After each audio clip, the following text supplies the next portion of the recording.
এটা সীমানা? আচ্ছা, আপনি কি বাঙালি? ভারতের গাড়ি চলে যাচ্ছে, আমরা একবারে কিন্তু ভারতে ঢুকে গেছি।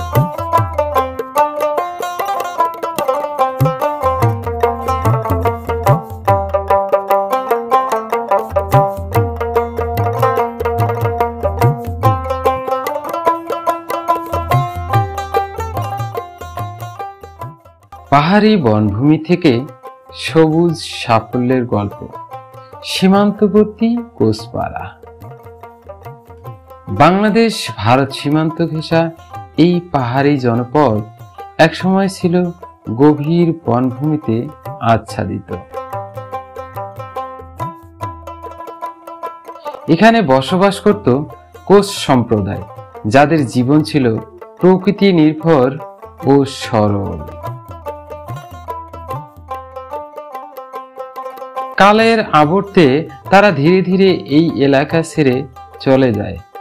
তাদের স্থানে আসে নতুন মানুষ, আসে নতুন স্বপ্ন। বনের শূন্যতাকে সবুজে ভরিয়ে তুলতে হাত লাগায় মুসলিম কৃষক পরিবারগুলো। আর সেই বনভূমির জমি জুড়ে বিস্তৃত সবজি ক্ষেত, যা শুধু তাদের জীবিকা নয়, সাফল্যেরও প্রতীক। প্রিয় দর্শক, চলুন জেনে আসি সেই সীমান্তবর্তী কোচপাড়ার মানুষের সংগ্রাম, সাফল্য আর প্রকৃতির সাথে মিশে থাকা এক অনন্য জীবনের গল্প।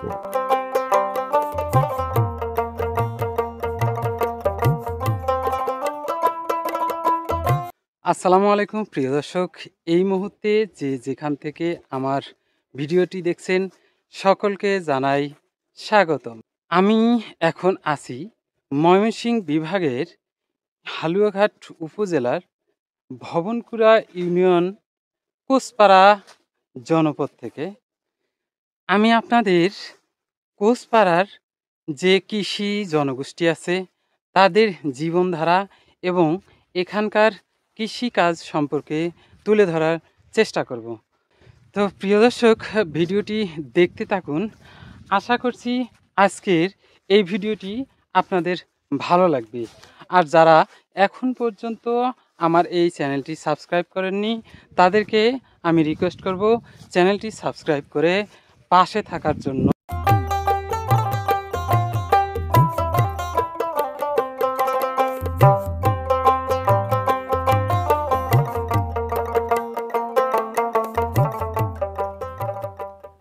ভারতের মেঘালয় রাজ্যের পাহাড়ি সীমান্ত সংলগ্ন এই গ্রামটি প্রাকৃতিক সৌন্দর্যে ঘেরা।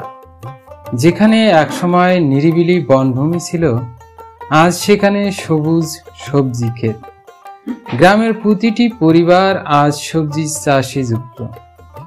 লাউ, করলা, ঝিঙ্গা, কাঁকরোল সহ নানা শস্যে ভরে ওঠে মাঠ।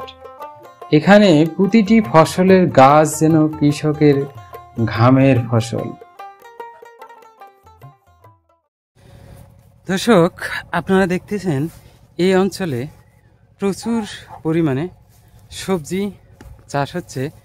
এই সবজির মধ্যে যেমন ঝিঙ্গা আছে, বেগুন আছে, পটল আছে, বিভিন্ন ধরনের সবজি চাষ করে এই এলাকার যে জনগণ আছে তারা কিন্তু জীবিকার মেইন উৎস এই সবজি চাষের মাধ্যমে। আমরা অত্যন্ত খুশি হলাম যে এত পরিমাণ সবজি চাষ আসলে এখানে দেখতেছি, এটা পাওয়া খুবই কঠিন ব্যাপার। প্রিয় দর্শক, এই সবজি খেতে এক ভাই কাজ করতেছে। আমরা ওই ভাইয়ের সাথে কথা বলার চেষ্টা করব, শুনবো যে এবারকার ফলন কীরকম এবং তারা লাভবান কিনা। আপনি কতটুক জমিতে, এটা কি ঝিঙ্গা বলেন তো আপনারা, না? কতটুক জমিতে এই ঝিঙ্গা চাষ করছেন? 5 কাঠা জমিতে। তা আপনার যে খরচ এবং এবারের যে ঝিঙ্গার দাম, সে অনুযায়ী আপনার কি মনে হচ্ছে যে লাভ? ফলন কম। দামটা কি রকম পাচ্ছেন? দাম ভালোই ছিল কিন্তু ফলন কম। এবার দাম অনুযায়ী হিসাবে হ্যাঁ বেশি একটা থাকতো না। বেশি একটা থাকবে না, কম থাকবে। গত বছরের সাথে ভালো ছিল, দামটা ভালো কিন্তু ফলনটা কম। আচ্ছা, ফলনটা কম হওয়ার কারণ কি? এবার সিজন তো ভালো যাচ্ছে। সিজন ভালো থাকলেও আপনার যে ক্ষেত বেশি একটা ফলন কম বৃষ্টির কারণে। বৃষ্টির কারণে? বৃষ্টি কি কম হচ্ছে না, বেশি হচ্ছে এবার বৃষ্টি? বৃষ্টি যাতা খেয়ালছে যে আচ্ছা, মানে সব সময় পানি থাকতেছে, যার কারণে আসলে শুকনো জায়গায় তো এই যে সবজির চাষ মূলত শুকনো জায়গা হলে তত ভালো। প্রাকৃতিক ভাবে আমরা শুকনো হলে আপনার যে খালের থেকে পানি আনি ইচ্ছা মেশিন দিয়া, ওইটাই সবচেয়ে বেটার হয়, তাই না? মেশিন দিয়ে পানি দেওয়া। ধান খেতে লাগে বৃষ্টির দরকার এই সিজনে। আচ্ছা, ঠিক আছে ভাইয়া। প্রিয় দর্শক, আপনারা শুনলেন যে এবারে এই অঞ্চলে অতি বৃষ্টির কারণে যে ফলনটা হওয়ার কথা ছিল সেই ফলনটা তারা পাননি, কিন্তু দামের দিক থেকে মোটামুটি ভালো।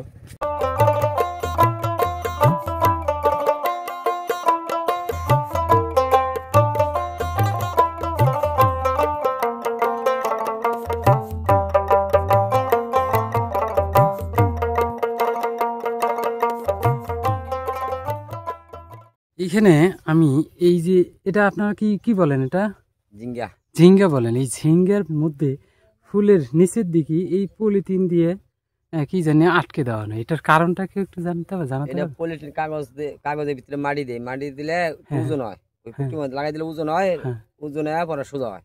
ও যে এটা যে বাঁকা, মূলত নরমালি বাঁকা হয়, সবসময় কিন্তু বাঁকা হয়। এই ওজনটা দিলে তখন এটা আস্তে আস্তে সোজা হয়ে যায়। এটা ওজনটা কখন দেন? একবারে বড় হলে না ছোট থাকাতে? একবার ছোট দিলে ভাঙ্গা যায়, একটু বড় হইলে ওটা দিলে ভাঙ্গে না। মানে মিডিয়াম যখন হয় তখন আপনি এটা দিয়ে থাকেন না? আচ্ছা আচ্ছা। আপনারা দেখতেছেন যেটা আশ্চর্য ধরনের একটা তাদের বুদ্ধি। এবার আমরা মনে করবো বাঙালি এবার চায়নাদেরও ফেল করেছে। কারণ হচ্ছে এই ঝিঙ্গাটা দেখেন আপনারা কতটুকু পর্যন্ত বাঁকা, এটা কিন্তু অনেক পরিমাণ বাঁকা। এই বাঁকা ঝিঙ্গাটাকে কিভাবে সোজা করতেছে? মাটি দিয়ে পলিথিনের মধ্যে ওয়েট দিয়ে এখানে কিন্তু ঝুলে দেওয়া হয়েছে। এই জায়গাটা যখন সোজা হবে তখন এই জায়গাটার জন্য এই দিকে আবার দিবে, এভাবে শেষ পর্যন্ত এই জায়গায় যখন ঝুলে দিবে তখন কিন্তু এই ঝিঙ্গাটা সুন্দরভাবে সোজা হবে এবং দেখতে সুন্দর লাগবে। এই যে দেখুন আপনারা, এই ইয়েটা কিন্তু একবারে সোজা হয়েছে। এটা কিন্তু এখন বাজারে নিয়ে গেলে দেখতে কিন্তু সুন্দর লাগবে। গিয়েছিলাম সেই গুমরায় দেখেছি যে এই কাকরুল গাছের পাতা কিন্তু ছিঁড়ে ছিঁড়ে ফেলছে, মানে পোকামাকড় ধরে। হ্যাঁ, পোকামাকড় বেশি ধরে এই পচা পাতাটা থাকে, ওই জন্য এটা ফেলে দেন। এটা ফালাইয়া বীজ দিলে পোকামাকড়টা কম হয়, ফসলও ভালো হয়। ফসলও ভালো হয়। এই মামা জাংলাটা তো খুব কষ্ট হয়, একটু আর একটু চওড়া করে দেওয়া যায় না? দেওয়া যায়, মানে বাঁশকোড়া তো আমার কম, বাঁশকোড়া কমের নাকি ওই সাইডের পাটি দিছি এক পাশ দেওয়া, এক বাঁশ দেওয়া মনে যে 6-7টা করেন যায়। আবার এরম আছে উঁচা করে দিলে সেও কম হয়, বাঁশ বেশি লাগে, বাঁশ বেশি লাগে, এই কারণে একটু নিচা করে দিছি, বাঁশটা কম লাগলো।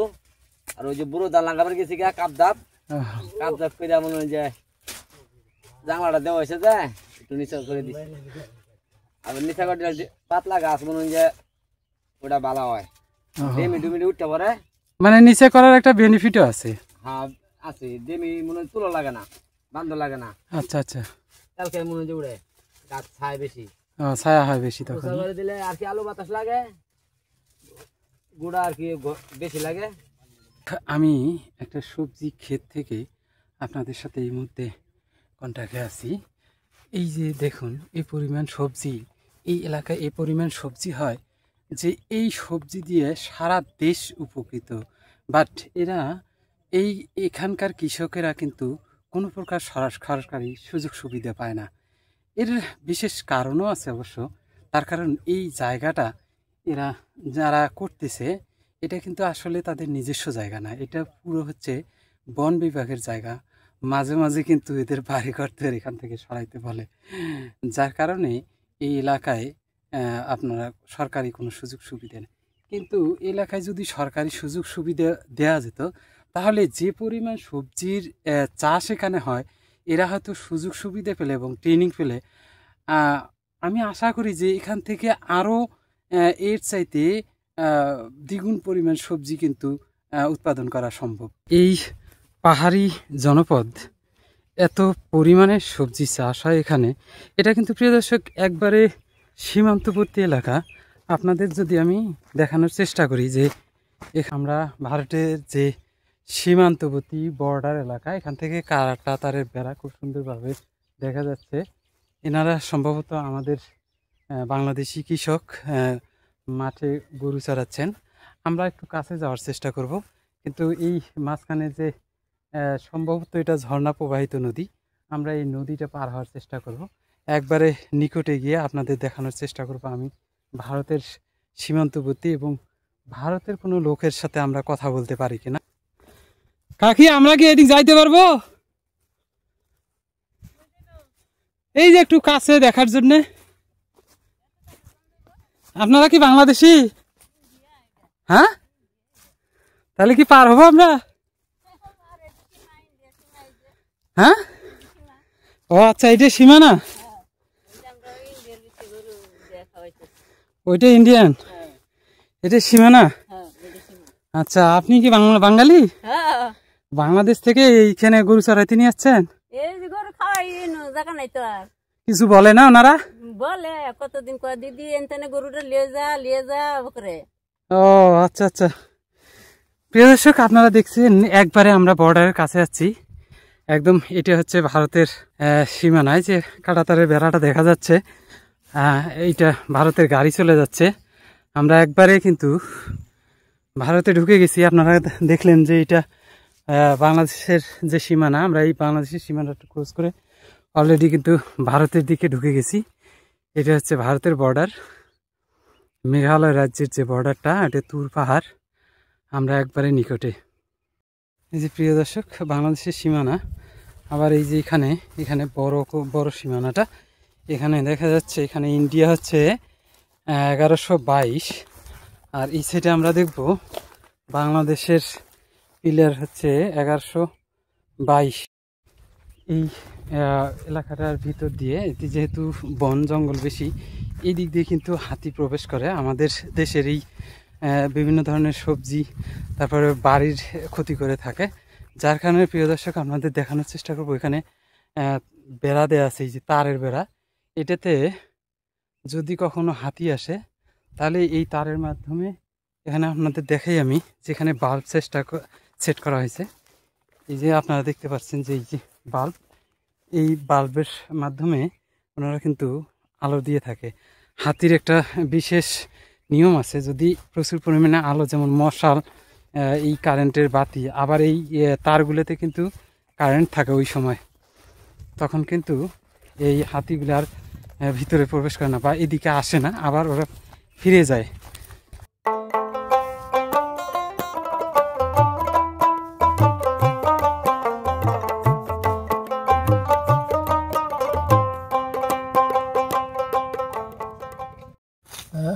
কয়টা গরু আপনার? তিনটে গরু। আপনার ছেলে মেয়ে নাই? ও আচ্ছা আচ্ছা, তাহলে তো সবই আছে। ছেলে মেয়ে নাই আপনার? ছেলে নাই? তাহলে আপনার তো মানে পরবর্তী কর্ণধার কেউ নাই নাকি? আচ্ছা আচ্ছা। এবারে আপনার কাকা, আপনি এই যে একবারে আঙ্গিনের মধ্যে ফসল চাষ করছেন, কত সুন্দর করে না? এগুলো বাড়ির ভিতরে লাগাই দিলাম, জানি হইলে নিজেরা খাইতে পারি, 2-4 কেজি ব্যস্ত পারি। জায়গা ফেলে রাখি কি লাভ, তাই না? আচ্ছা, বাহিরে এমনিতে সবজির ফসল এই জমি আছে? এমনি আছে জমি, আর কি বন্ধক দিয়ে রাখছি তো। এটা বন্ধক দিয়ে রাখছেন? নিজে করেননি? দিয়ে এক কাটা নিজে করতে পারি, সমস্যার কারণে বন্ধক রাখছেন? ও আচ্ছা আচ্ছা, যার কারণে সবজি যেটুকু পাচ্ছেন যে বাড়িতে যে টুকটাক করে রাখছি, যে নিজেরা জানি খাওয়া চলে, যদি বেশি হয় 2-4 কেজি ব্যস্ত। প্রিয় দর্শক, দেখুন একবারে বাড়ির আঙ্গিনায় কিরকম এই এলাকায় সবজি চাষ করছে। একদম আপনারা দেখতে পাচ্ছেন, এটা পুরো কিন্তু একবারে আঙ্গিনা। এই চাষা বিশেষ করে হয়তো মানুষের সংকট থাকতেই পারে, হয়তো অভাবের কারণে উনি নিজের জমি বন্ধক রেখে অবশেষে জমি চাষ করতে না পারে, এখানে যেটুকু পারছেন উনি আঙ্গিনা বরাবর এই জায়গাটাতে উনি কিন্তু সবজি, এলাকার সবজির নেশা মানুষের এতটুকু যে এই নেশার কারণে ওনারা এক হাত পরিমাণ জায়গাও কিন্তু খালি রাখার মতো তাদের মন মানসিকতা নেই, যার কারণে ওনারা যেটুকু পারছেন দেখেন পুরো জায়গাটা জুড়ে। প্রিয় দর্শক, এই ছিল আমাদের আজকের কোচপাড়া কৃষি জনগোষ্ঠীর জীবনচিত্র এবং পাশাপাশি আপনাদের দেখানোর চেষ্টা করলাম এখানকার বর্ডার, বিএসএফ ক্যাম্প এবং একেবারে যে সীমান্তবর্তী এলাকা। আশা করি ভিডিওটি আপনাদের ভালো লাগবে। যদি দর্শক ভিডিওটি ভালো লাগে তাহলে অবশ্যই সাবস্ক্রাইব করে পাশে থাকবেন এবং শেয়ার করে বন্ধুদের মাঝে ছড়িয়ে দিবেন। তা আজকে এ পর্যন্তই, ভালো থাকবেন সকলে, ধন্যবাদ।